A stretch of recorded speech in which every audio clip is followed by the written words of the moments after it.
Bonjour, Kristin. Bonjour, Maurice. It's a bit intimidating to interview someone you admire. And despite my very old age, I'm very intimidated. I must tell you that. You don't need any introduction. You are a movie star with memorable movies, a lot of awards. I don't know how many. You need a room for keeping all your awards. And they make very good doorstops. And we are absolutely thrilled that you have accepted to be the honorary president of the Women's Forum. And I know it's the first time that you have said yes to such an organization. Maybe you can share with us why you have said yes. Well, first of all, thank you for asking me. It is a huge honor to be here amongst you all. I'm very excited about the things I'm going to learn, because yes, I know nothing.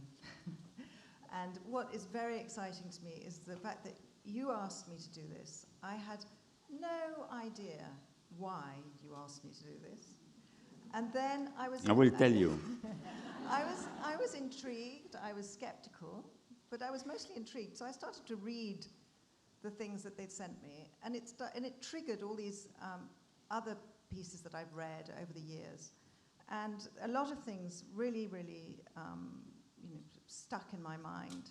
I thought about so I agreed to do it. And then I go down the rabbit hole. It's quite extraordinary what women are facing today.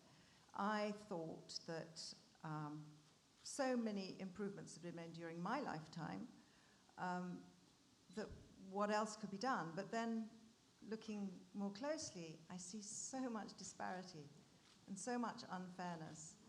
And I just wanted to get involved with that.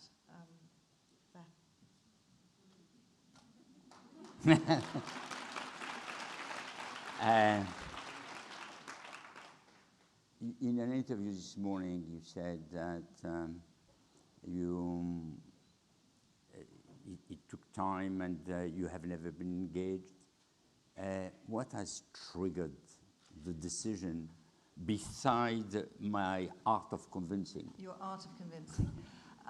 Well, first of all of the things that hit the headlines, the terrible things that hit the headlines, like child trafficking or female genital mutilation or child brides. These things hit the headlines. And a few years back, I read, I think it was 2010 or something like that, I read quite a lot of articles about female infanticide and what they called gendercide. And I spoke to you about this, and you agreed that we would launch a reflection on how to help change this, in my mind, catastrophic and barbaric practice of eliminating little women. So that was one thing.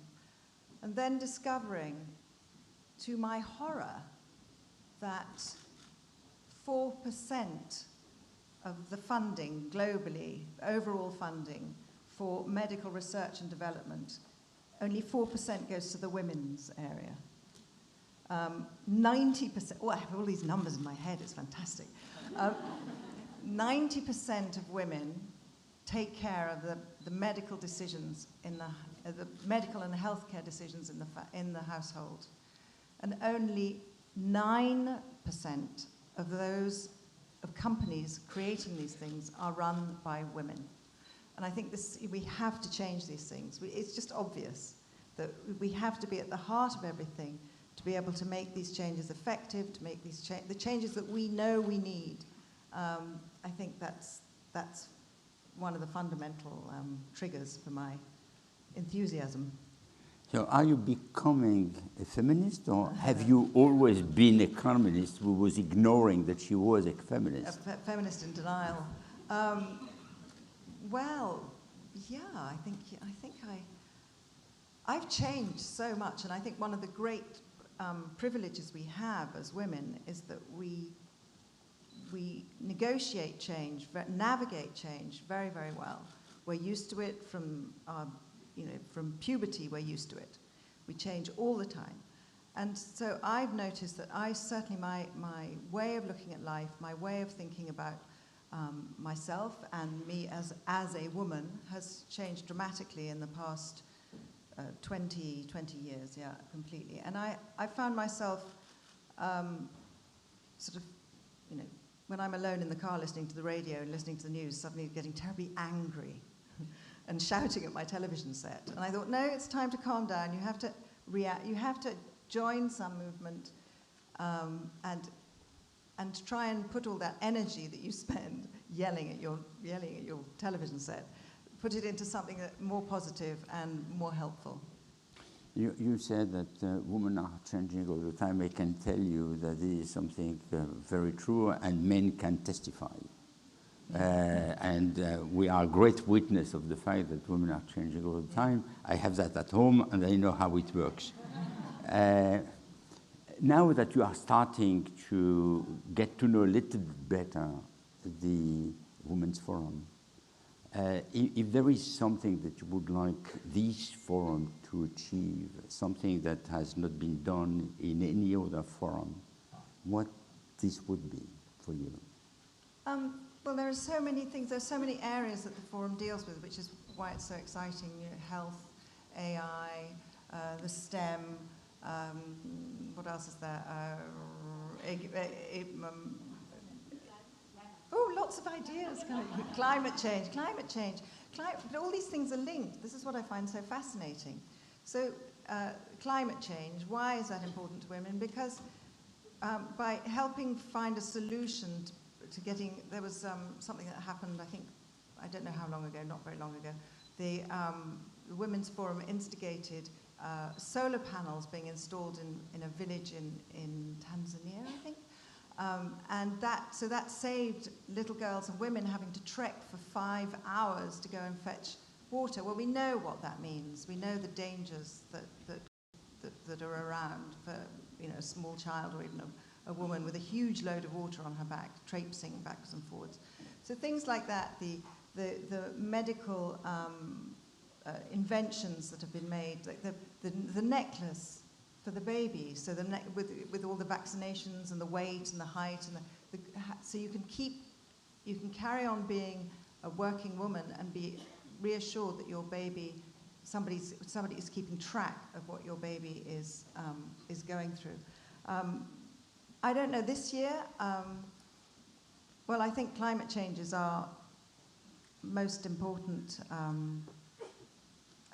area at the moment. Yeah. And you mentioned AI technology. Yeah, AI. And this is an area where we see that there is a huge gap when it comes to women. Yes, this is something else I didn't know, and I've since found lots of YouTube videos and all sorts of people complaining about it. But AI, facial recognition, recognizes 99% of men and only 35% of dark-skinned women, which to me is extraordinary. And one of those reasons is probably because there are only 22% globally of women working in that on in that AI, area. less, much less so. Oh, really? Yes, they is on all tech, there is 22%. When it comes to AI, it is more around 10% than 22. You see, I'm learning all the time, and I find it absolutely, it's such a thrill to be able to absorb all this knowledge, hopefully retain some of it, and hopefully be able to put it to good use. If I have a good level of information, you have been growing and brought by women and surrounded by women all the time. How this has influenced your life? Well, if it has. Yeah. Well, how long have you got, Maurice? I was brought up by a widow, and I went to an all-girls school. So the first time I ever really met any males, I guess, was at college, at drama school. And I thought they were very weird. But they were actors. And so I think what happened was that we were brought up to feel that we could do anything, that it was all, anything a man could, if a man isn't around, so you do it. You have to provide for yourselves. Just everything was done by us, by my mother and by the girls. And when I got out into the wide world and realized that people assumed that you couldn't do things, I found that incredibly frustrating. And then forgot about it, had 3 children, and now I've woken up again. But yeah, I was completely brought up by many, many, many women. And when we see the result, I think it's a good result. Yeah, I should not say that. I don't know. I have one final question, if I may. As many people know in this room, I'm not really a People magazine journalist, not even a reader. And you yourself are extremely discreet. So maybe there is something that you can share with us that you are not sharing with anyone. We are here in something which is absolutely confidential. It's just between us, completely off the record. And we would love to know what are, your secret dreams, what you'd like to achieve, what are your interests. Well, voilà, quelque chose que vous pouvez dire et que vous ne direz pas dans un journal. I am obviously, being a mother and a grandmother, I'm absolutely, I'm very, very involved with them. And I'm very enthusiastic in being a good grandparent, and I'm very enthusiastic about being a good mother to 2 boys and a daughter. But I think bringing up children is a very, very important, very, very important job, and it should be recognised as such. So that's one passion I would say I have, which I can't really avoid. I have to have it. Another thing is, obviously I love what I do. Sometimes.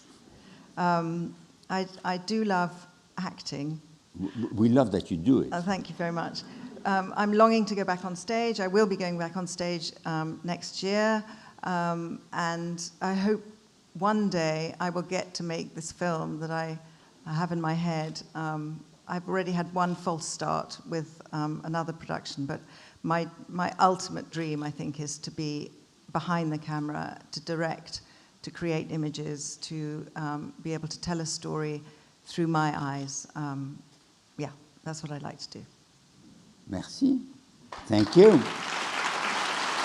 Thank you very much.